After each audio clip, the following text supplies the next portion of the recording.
உங்களை நான் எப்பவுமே நம்பவே மாட்டேன். நான் காசு கொடுத்தாலும் உங்க வேலை நிக்க போறது இல்லை எங்க மாஸ்டர்.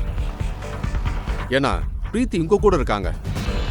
இப்படி யோசிச்சு பாருங்களேன், நீங்க எங்களை வேணாம்னு சொன்னதுனால தான் அவங்க அப்பாவுக்கு ஆக்சிடென்ட் ஆச்சுன்னு அவங்களுக்கு தெரிஞ்சா, ஒருவேளை அவங்களுக்கு தெரிஞ்சிருச்சுன்னா நீங்க ஒரு பெரிய ராயல் ஃபேமிலி வாரிசுன்னு, அந்த காரணத்தினால தான் அவங்க அப்பாவுக்கு இப்படி ஆச்சுன்னு தெரிஞ்சா அவங்க உங்களை மன்னிப்பாங்களா?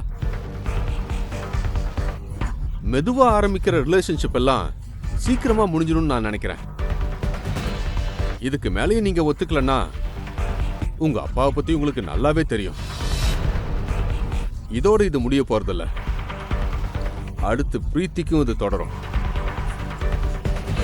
நான் சொல்றது தயவு செஞ்சு கேட்டுக்கோ. பிரீத்தி ஃபேமிலிக்கு எந்த கஷ்டமும் வரக்கூடாது. நீ சொல்ற மாதிரி நான் செய்ய தயாரா இருக்கேன். ஸோ ப்ளீஸ் நீ இங்க இருந்து கிளம்பு. ஓ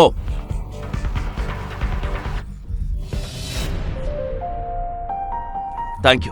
பரவாயில்ல. சொல்லுங்க டாக்டர். இப்போ அவர் உயிருக்கு எந்த ஆபத்தும் இல்ல. Thank you doctor. தேங்க்யூ.